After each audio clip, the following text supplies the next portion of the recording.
PG, bro. 26. No, es para Luca, ¿no? Sí, yo soy Luca. No, yeah, it's weird because I grew up in bands, right? I was, I don't know, 7 years old, fell in love with Guns N' Roses, Sonic Youth, Joy Division. It was a big bad mix. I was like, Mom, Dad, I gotta play guitar.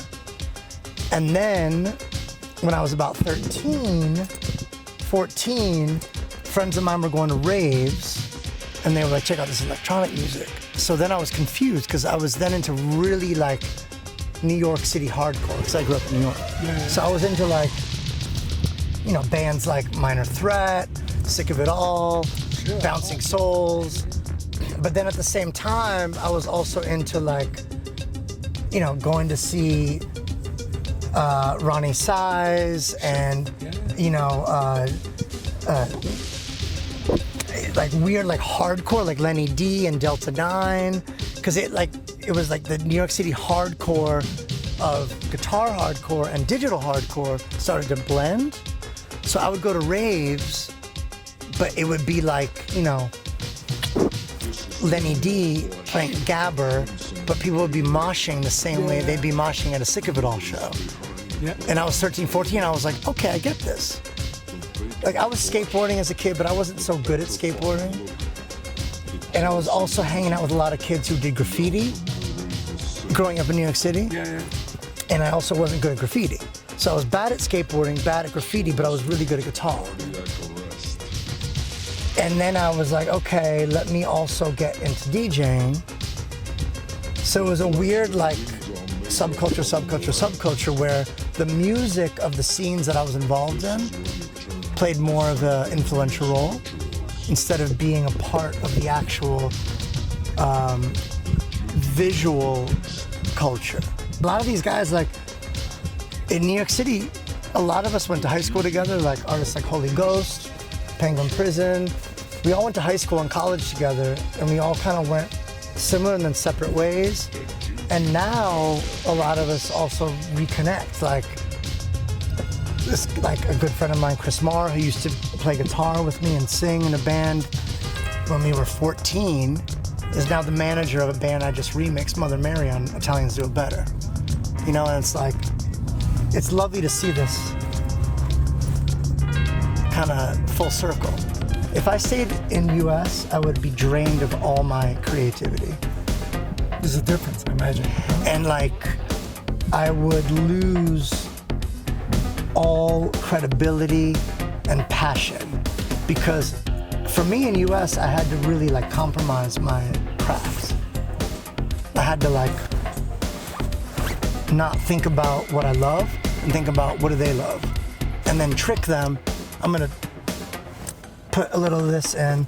I mean, we didn't play live at all as a band in the US, ever. Because that's really like taking a risk. Yeah.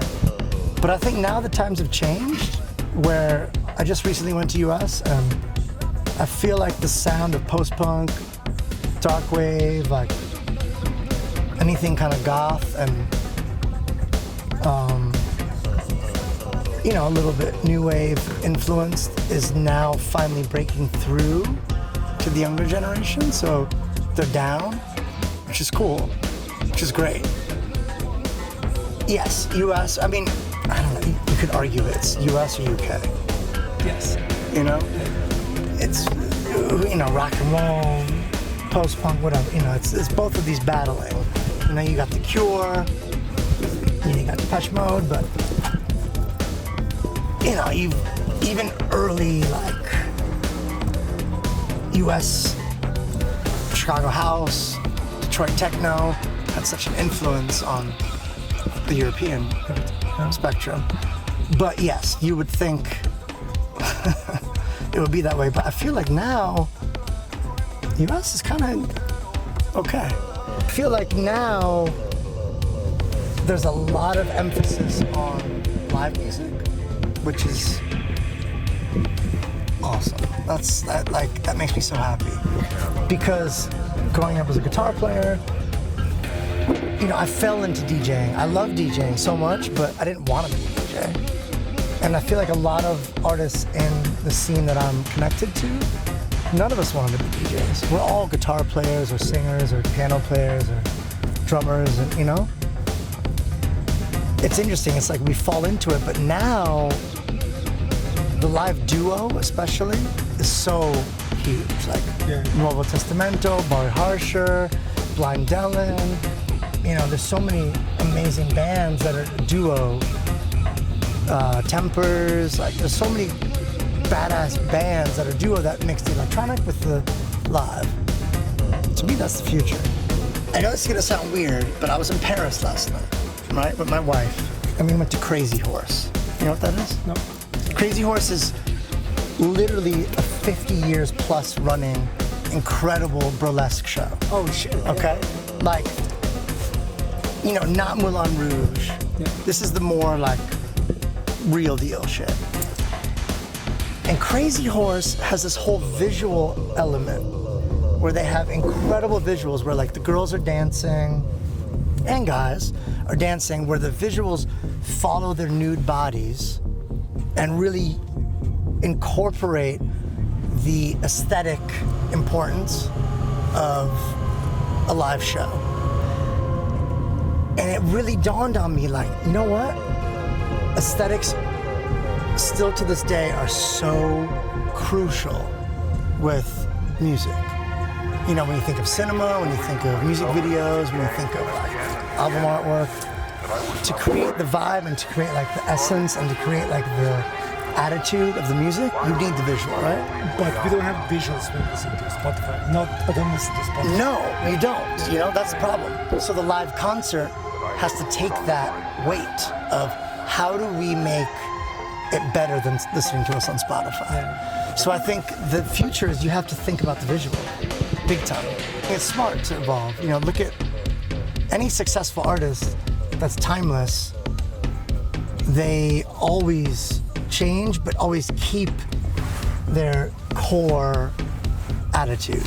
What I really love is that genres are mixing so much. That's what's exciting to me. Is, you know, there used to be a big divide and a big like purist culture between post-punk, dark wave, techno, you know, Italo, house, whatever. But now it feels like if you want to mix these genres, it's okay. Yeah. Which I think is cool. Because, I mean, if I go out, I don't want to hear someone DJ Italo for 4 hours. I don't want to hear someone DJ banging techno for 4 hours. I would like to hear an hour of each. So that's why I think it works. And it's always more about the attitude. What links all these different subgenres and things together? If you're a good DJ, if you're a good band, it's the attitude, it's the energy. You know, that's important. I feel like the biggest